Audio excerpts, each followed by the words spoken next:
Here I go. It is another wonderful Friday. It is about 50 degrees. We're in the springtime. It's cloudy, but hey, it ain't snow, and snow ain't coming. Now, there is a caveat, and it's that my eye has been burning all day, more or less, because of adderallies. But whatever the sake and whatever the case, it's not winter, and I'm so happy. It's spring. It's also Good Friday. So I'm going to try to be as humble and I don't want to say miserable, but somewhat low key as I possibly can, which of course means I'm not going to be doing that at all. But Good Friday is mostly for us Catholics and I guess the Eastern Orthodox, probably even Protestant, if that's your thing. But whatever the case, it is a very distinct and specific holiday that leads into Easter on the third day.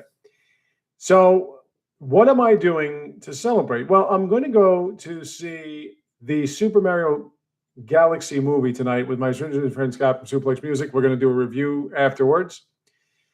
And more or less, he's going to see it twice because then he has to take his son with him. So, this is not like Zelda when the Zelda movie comes out and I'm going to drag everybody that I can out with me and have my t shirt on and everything. This is just going to be the two of us. I didn't get to see the Super Mario Brothers movie in the theater. So I wanted to change that and see this here. And I'm looking forward to it. It's going to be a whole lot of fun. Now, I can say with full confidence that I believe because it's Nintendo and because although the movie may have been produced or put together with all the CGI animation, everything here in the United States, that it is, after all, a Japanese movie, seeing as how Nintendo is the company behind it. With that being said, that means there's going to be a plot, which most United States films can't put together because the United States sucks at everything, and especially when it comes to movies. After all, you've got a bunch of numbnuts in the United States or influenced by the United States that think video games are art, and they're not. They think that no talent rich people are artists, and they're not. They suck. You have to earn that, as I've said a million times before. Video games are just video games. They're just there to have a good time with and probably go on and do it again or move on to something else. That's what video games are supposed to be. They're not supposed to be inspiring. They're not supposed to be legendary. They're not supposed to be masterpieces. They're just fun or they're not. So when it comes to the Super Mario Brothers movie, it was really about the plot was more or less proving yourself, but it was really had the subplot of being able to overcome what was pitted against you. And I really enjoyed it a lot. It was very, very well done. And this movie looks like it is going to be a mishmash of insanity, as you have apparently all of these cameos, if you can call cartoon characters. You can, it's cameo. But one of them, of course, was Fox McCloud from Star Fox. Another was Captain Falcon, from what I've heard. I don't know if he goes Falcon Punch like he does in Super Smash Brothers, but more or less it's sort of forgotten. It's a shame that Nintendo has more or less forgotten those series. I guess F-Zero is more or less usurped by the Mario Kart series. I don't know why Star Fox wouldn't be. Now, there was a Wii U release that didn't do well, but the Wii U didn't do well. There was also the Nintendo 64 3D type action adventure game that was almost a ripoff of Zelda that I don't think was supposed to be a Star Fox game. I think it might have been probably a Zelda game or something like that, but they changed it, kind of like they changed whatever it was to Metroid Prime. But for the most part, considering there really isn't anything else, there was an announcement about how Nintendo may be re-releasing Super Metroid. And there, of course, is a lot in the rumor mill revolving around the possibility that Ocarina of Time is being re-released on the Switch 2. And if that's verified, you can all eat my fucking ass because I said it would. Now, granted, I was using footage from a somewhat BS channel that was just taking it from somebody who did a self-project. And I didn't proclaim that it was for certain. But I did say that it seems like something that would happen. And now that it's possible that it is, fuck all of you. That's all I have to say. You know why? Because I got drilled, grilled, and destroyed for posting a video about it. And of course, the insults about the amount of subscribers I had, that had to be par for the course. So if it is verified, you're going to see a nice little short where I gloat because I have every right to, because so many of you young whippersnappers are disrespectful little cocksuckers, and you need to shove it up your fucking noses, okay? So now that that's out of the way, it seems as though there are going to be cameos, and there were things that I didn't want to take a look at. This is one of the reasons why when Nintendo does release any of these 7-minute sort of voyeurs into what new game is about to come out, I try not to watch it because I want to be surprised. And that's for a game that's at least 5-6 hours long. For a movie that's an hour and a half, I really didn't want to know anything about it. So I saw a couple of trailers and it looks great. We're going to see if it does sustain a plot like the first one did. And we're going to see what it's really about. But the thing that's been going on the internet, aside from what I mentioned, and of course, Nintendo possibly losing out on the availability of a patent for anything that Pal World has stolen from Pokemon, which, hey, what's up, Carms? I can't for sure tell you with full confidence that Nintendo made Pokemon, but I know that Nintendo is the number one main provider of it, and Pal World did steal. But the funny thing is, there is a rumor that Pal World is going to be re-released on the Switch too. That would be interesting. But how you been, Carms, by the way? My friggin' eye is bothering the hell out of me. It's like dry as hell. Even though it's not beat right, it's just itchy and whatever. It's better, though. About an hour and a half of anime solves all your problems. But, all right. Good to know. Nice to see you again. But it's so funny how Nintendo has this movie released and suddenly there's just a bunch of stories about all this negativity involving Rotten Tomatoes. Just the fact that you people take something called Rotten Tomatoes seriously makes me not take you seriously, because that's absolutely ridiculous. It's called Rotten Tomatoes. It is based on the opinions of wealthy, stuck-up, self-righteous jerk-offs who think they're critics or at least want to act like critics. So the concept that I'm going to listen to anything wrong, whether positive or negative, because this is what happens with that very reliable source of information. A movie comes out, it gets a 99 rating, and then suddenly it gets lowered down because more people watch it, more people see it, and more people want to just destroy anything. The United States is filled with victims that want to praise the so-called Davids and crush the Goliaths. That's what it comes down to. So the underdogs they love here, or they act like they do. And then when it becomes a favorite, they'll then try to bash it. And the majority of the people that waste their time on Rotten Tomatoes and Metacritic and any of these other sites usually come from the United States. Because although most of us are poor, most of us are unemployed or barely employed, that means we have too much time on our hands. And we're all trying to get our 15 minutes of fame because we're just dying to go anywhere in life. Your work here means absolutely zero. So whatever you can accomplish, whatever your education standards are, whatever it is that you've done, doesn't mean anything if you don't know people that can hook you up, if you don't have the money to do it yourself. So they just do things for the sake of either following their idols that they worship here on YouTube or the internet in general, or just to kill something that's getting overly popular according to their concepts. So I don't really care about what Rotten Tomatoes has to say or Metacritic or any of these websites, because Metacritic would lead you to believe, as I've said this so often in the past, that Metroid Prime 1 is probably the greatest game of all time. It's not even close.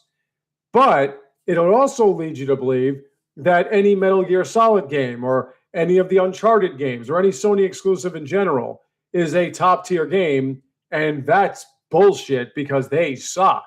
So the concept that something as popular as Metacritic or Rotten Tomatoes, whatever, assures you because of fan service, not in the fan service that usually anime or Japanese video games gives you, which is good fan service, but fan service in the sense that they try to service the fans for their own misguided stupidity. Because of that, they make it too accessible and the overall numbers get skewed. And whether or not somebody that is apparently a professional, they also have their own agenda, especially if they're from the United States, whether or not these professionals put their own 2 cents in there, they can also be moved by the fact that either nobody liked it or everyone liked it, or that it got unfairly criticized for the woke agenda. So whatever the case, this is what you have to deal with. But there was controversy because Nintendo is just rolling in controversy. It can't do anything anymore because it has the best consoles, especially the Switch 2, which is by far the greatest console ever made. It has the best games. It has the best exclusives, all that stuff. It's the only thing to buy. It's the cheapest console by far, especially with Sony jacking up the race on the PlayStation 5, almost daring you to buy this piece of shit console once again for at least $700. And there is nothing that Sony delivers. Nothing. Don't give me graphics. You can get that on anything. There is nothing Sony delivers with their consoles, which, by the way, as I mentioned before, will find a way to malfunction just for you. There is nothing they offer whatsoever. Nothing. So to spend that much money on that console is absurd. Now, if you've got the money to piss away, that's your business. But if you got the money to piss away, how the hell do you have the money to piss away when you're going to buy something as ridiculous as a PlayStation 5 for $9,000?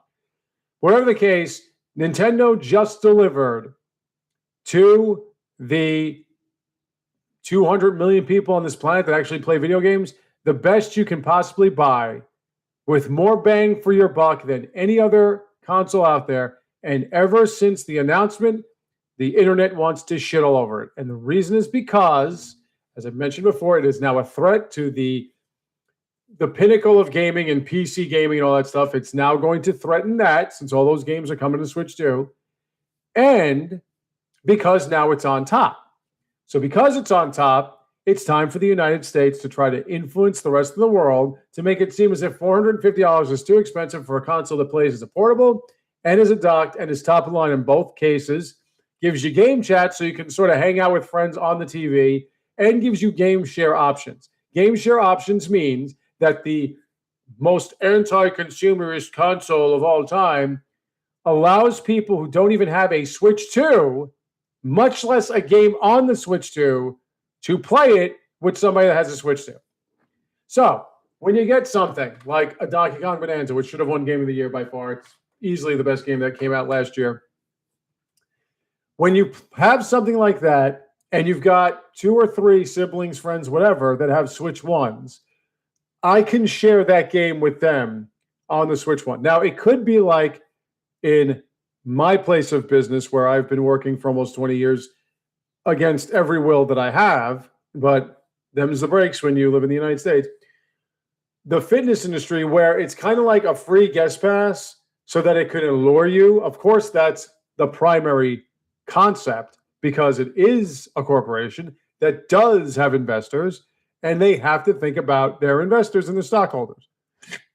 But when it comes to that it's just trying to get people on board with, hey, Donkey Kong Bonanza is great, Mario Tennis Fever is great, whatever, it's still giving you a game for free. So when people ask, oh, $72 game's worth it?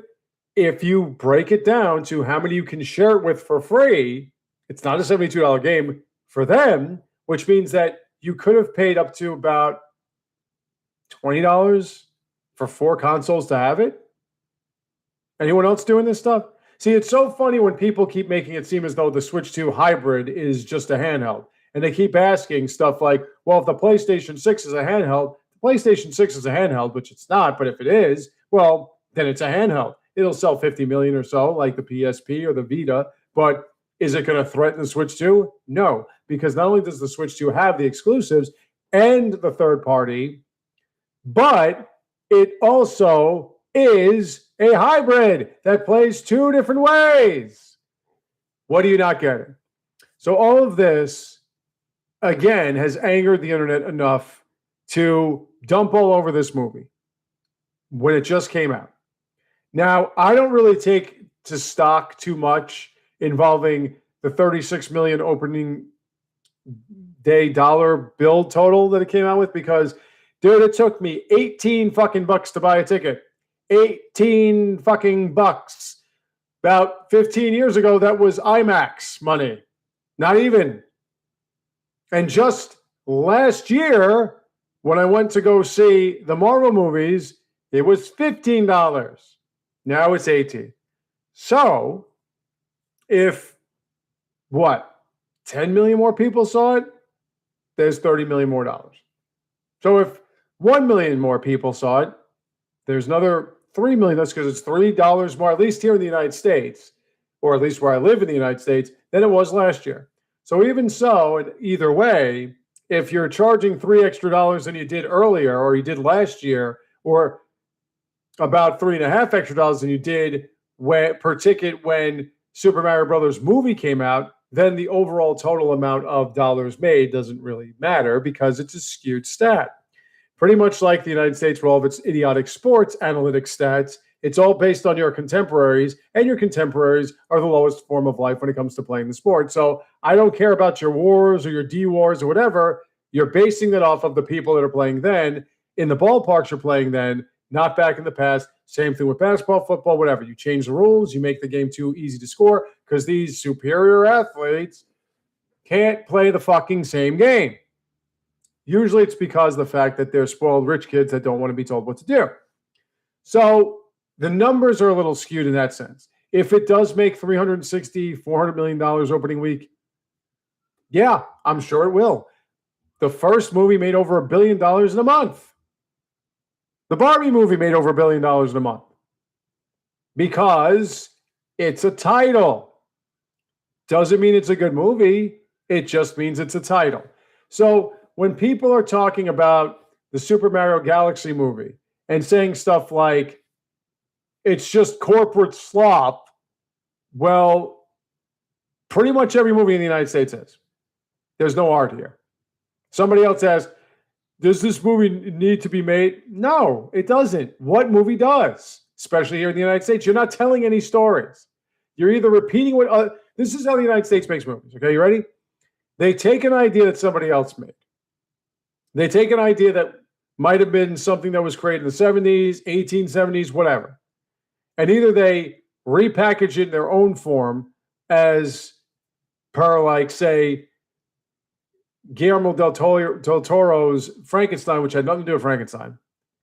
Or they take a screenplay that was just collecting dust and they make it into a superhero movie or something that's trending at that time. This is how the United States make movies. There's no art involved. There's no storytelling involved. It's just making sales on titles. That's all it is. So really, when it comes to the United States, there isn't a movie, especially not in the last few years that I've seen, that really needed to be made. So jumping on Nintendo for making this movie, they already made a movie. They already introduced the possibility of another movie. Of course it's going to get made. Of course the Zelda movie is going to get made. And if this movie makes about $1 billion and the Zelda movie makes over $1 billion, which it will because it's Zelda and it's going to be live action, when these movies make that much money, Nintendo's going to be making more movies. It's just that simple. And in case you're wondering, because I'm still trying to contemplate the mentality of people that buy PlayStations, when Sony attempts to make an exclusivity movie of their games or even a show, nobody fucking cares. But the Super Mario Brothers movie made over $1 billion in a month. What does that tell you? That Nintendo is the far more significant company. So why do PlayStations get sold? Why do Xboxes get sold? Well, not anymore. And they didn't really in the first place, but whatever. Why does PC gaming sell at such a high rate when that's grossly expensive? Because people are buffoons. So here you go, folks. The next line in the Nintendo Movie Express, I don't know if it's going to do the same thing that the first one did in terms of money. I'm pretty sure that Japan is going to feed this cash cow very much so. And I'm pretty sure that the United States can help. Europe will do its part. I don't know if it's the price of the ticket's going to make it hard for me to imagine it won't make over $1 billion. But considering James Gunn released a Superman movie just last year to start another other new cinematic universe for DC, since all of them have failed because they keep trying to not make the comics, which makes sense because you can't just make comic movies straight out of the comics. Comics are for children, teenagers, and people that don't want to grow up. You have to make it more universally accepted. It's a film. It's not a comic book. Sorry to tell you. But DC keeps trying to take the basis of the source material and flip it on its head. And to see a vulnerable Superman again in a movie that had no plot at all, it was trying to act like it did. It didn't, because James Gunn can't fucking write worth of shit. But seeing as how it was simply a grown man playing with his action figures and putting a camera on it, it had no sense. It had nothing to it whatsoever. It was a complete disaster. Yet it was still a Superman movie. And it only made $600 million with $15 tickets. And I was part of that. I went to see it because I'm like, well, it's a Superman movie. And I said, and I wasn't liking what it looked like from the trailers anyway, even though it was trying to act as if it was serious. But I said, if this thing is a failure, I'm done. I will never go see another DC movie. I will never watch one on TV afterwards. Stream it, nothing. Because you can't fuck up Superman 3 times. When Superman Returns is the best Superman movie you've ever made, that's a problem. That's a major problem. Because that thing did have a plot about moving on to the new thing. The father becoming the son becoming the father, all that stuff. It was very touching. But was it good? See, because the Richard Donner films, I'm sorry, folks. I know that the internet and all these fucking geeks that want to grow up at a time they weren't there and act like they were there the whole time, like these fucking 35-year-olds that want to act like, oh, because it brings me back to when it was made in like the 70s. You weren't around then, all right? So just stop your shit.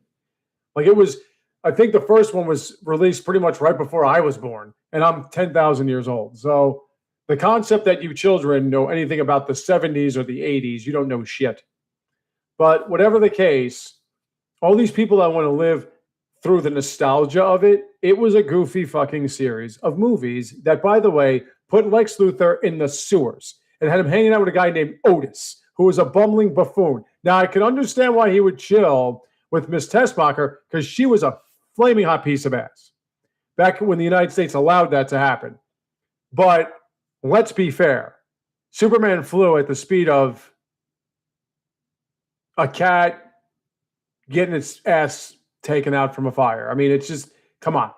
I didn't believe a man could fly. I believed he could float, but that was about it. And like I said, there was a plot, but it wasn't really all that interesting.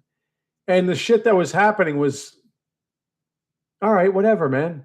You want to say, well, he was fighting criminals for like a minute, and then he was fighting Lex Luthor, but that's he was a criminal, yeah, but he wasn't really fighting him, But like I said, because of the acting, which you people keep insisting is good writing and directing, and no, acting is acting. Okay, a director comes over to you and says, "I want you to really feel this moment. You got to do whatever it is you have to do and everything, and then it's up to you to make it happen." And they will go through cut after cut after cut, reshoot after reshoot, in order to make sure that you get to where the director wants you to be.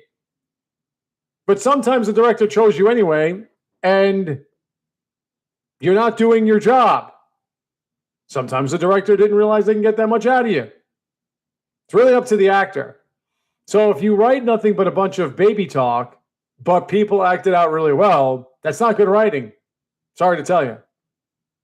And Superman, the Donner films were meh, but I didn't feel like I was watching a Superman movie. I felt like I was watching a Christopher Reeves movie.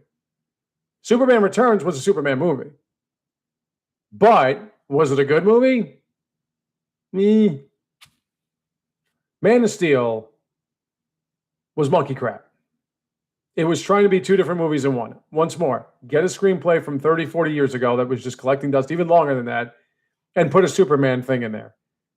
Make the first movie about Krypton, make the second movie about a brooding, crying Superman who is shorter than Lois Lane, and then we go from there and make it as dark as possible because it's Zack Snyder, the most pretentious, overrated director aside from Quentin fucking Tarantino that has ever lived, who does nothing but puts everything behind a black filter and thinks he's so deep and serious.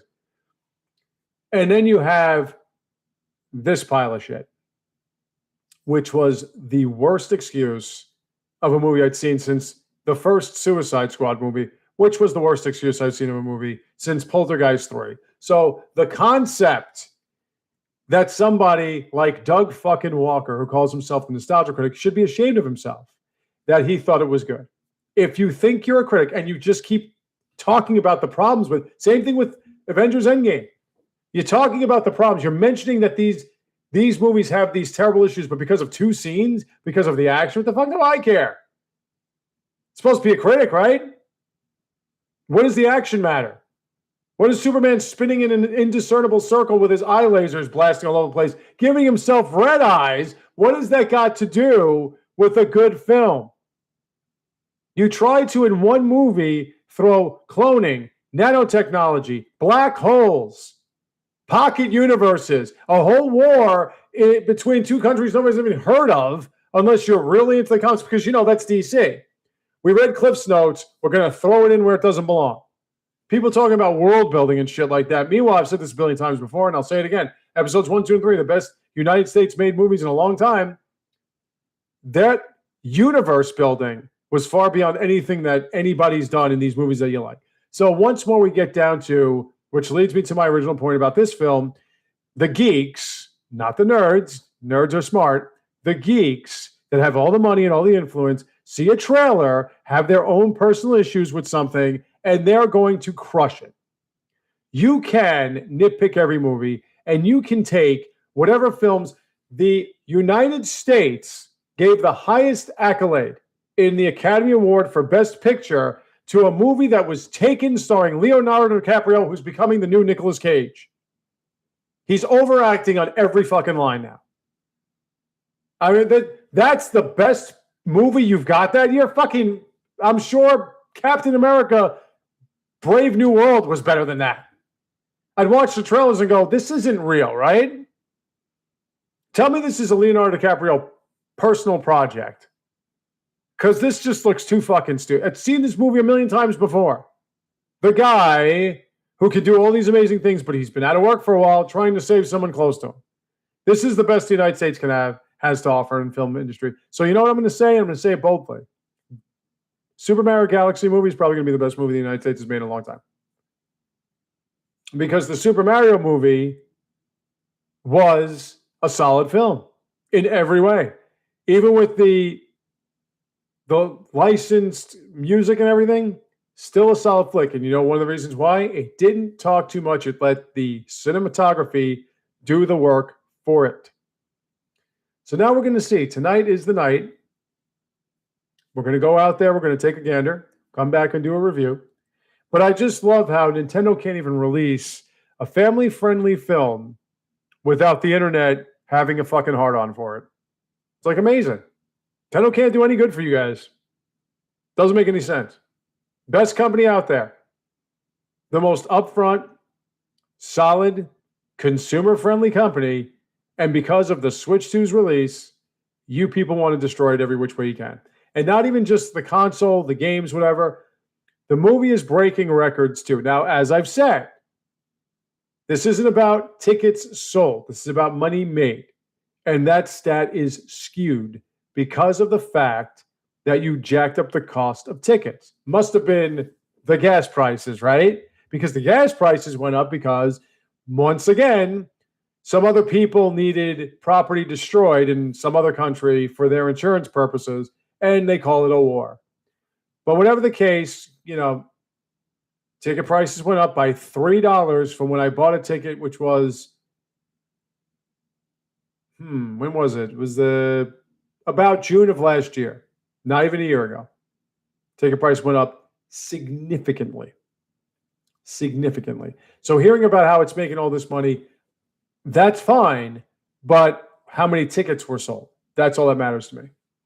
But now listen, I'm pretty sure everywhere else around the world that's not owned by a bunch of capitalist cunts who just want to keep making more money off people's misery, I'm sure their ticket prices didn't jump up, but I could be wrong. You could tell me in the comments if you see this after the fact, because I got to do my live stream. I have to do my live stream on Twitch in the next few minutes, so I got to get everything ready. I'm going to finish the base game of this beauty. And just that, I'm thinking of, I was talking to my friend Scott Suplex Music and a family member of mine yesterday, my mother, about whether or not I'm going to try to do another channel. The Civilization 7 channel is not really moving at all. It was an experiment that I worked on, but I'm really looking to sort of make, like I have this channel, my main gaming channel, for all the new stuff. This is the new stuff. I come dancing. But like I was thinking of making another channel about the games that Bethesda releases on the Switch too, because I'm going to treat myself. I've had not a rough couple. We've had really good times. My little sister got married last week.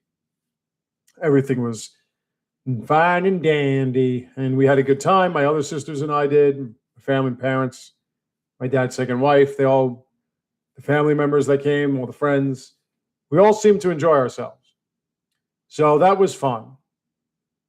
Like the time that the Turians more or less infertilized all of the Krogans. That was fun. But no, it was legitimately a good time. So the amount of money spent, though, it's not going to be fun. Not at all. But I figured that coming next Friday, next week, Nintendo has a package. And let me just double check. I just want to double check. Let's take a look. Okay, can I just say this confession time? Because I'm watching a lot of anime now. Why is it that Japan can make cartoon and video game women that I'm madly in love with? Why is that possible? How is that possible?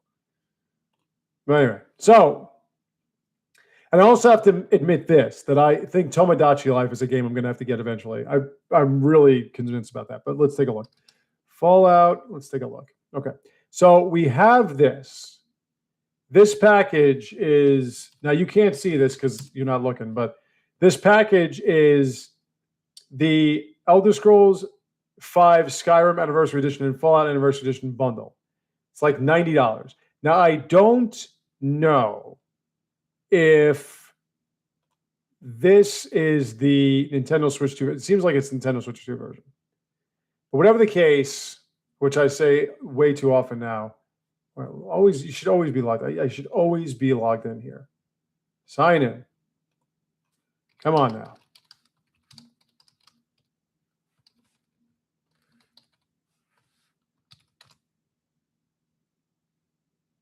Okay, hold on. Okay, hold on. Bingo bango. Okay, that's the one. Yes. That's the one. Oh, I have to go to my other thing. Okay, hold on. Just trying to figure out something here because of the fact that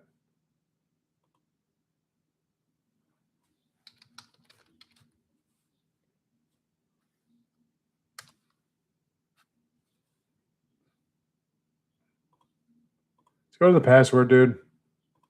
All this extra security.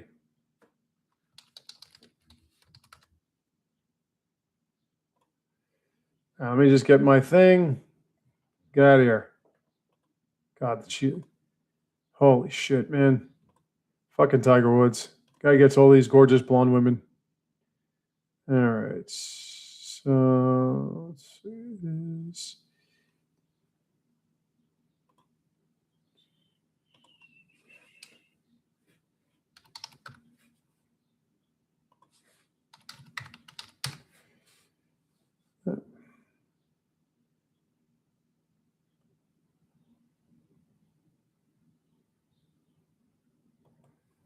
Okay.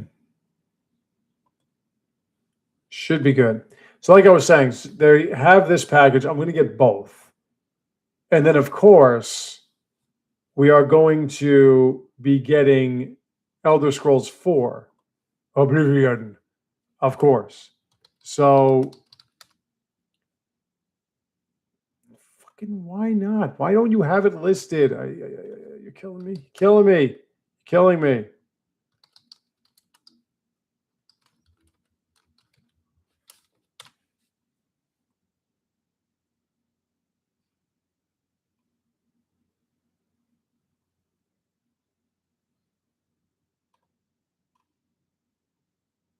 Uh, uh, no fucking update. Anyway, there's Elden Ring as well. I'm sick of playing fucking Overwatch. I can't fucking stand that game. All these competitive games, they're all the same. But so I'm just tired of playing them. But anyway, so yeah, like I was gonna get Elder Scrolls 4 Oblivion, which I played for thousands of hours in my youth. My mid late 20s. I could get those two. I'm not big on Skyrim per se. I don't know why. I'm just not. But then again, the last time I played it, I was in a I was hitting my old man anxiety issues, and I just didn't like to do anything. So I'm gonna try that again. I did play Skyrim a couple times. It's quality, and Fallout 4 is just Fallout 4. I know that all the Fallout geeks are going, it's not real Fallout. Okay, whatever. I enjoyed the Fallout games. Not so much 3. 3 was just too ugly, but 4 was okay. And the fact that you had a voice, which was the first time I remember in a Bethesda game, and the fact that you could play as a woman you can make as gorgeous as possible and is voiced over by the woman that voiced over Jack from Mass Effect. I love you too, sir. I just saved your ass. The fact that that's all the case, you can't say no to that. So anyway, like I was saying, we're going to come back tonight. My friend Scott from Suplex Music and I, we will return. We are going to talk to you about the Super Mario Galaxy film tonight. I'm going to give you a legitimate review, and I'm going to give you a legitimate concept as to what a movie is yet again, because it seems as though nobody hears and nobody listens. We are now 34 subscribers away from 800. Let's get these subscriptions in. Like, subscribe, do all that stuff. I'm going to have so much more for you guys soon. So I'm going to let you know if that channel does happen. If I have a switch to Bethesda channel, I will definitely let you all know. All right. So until next time.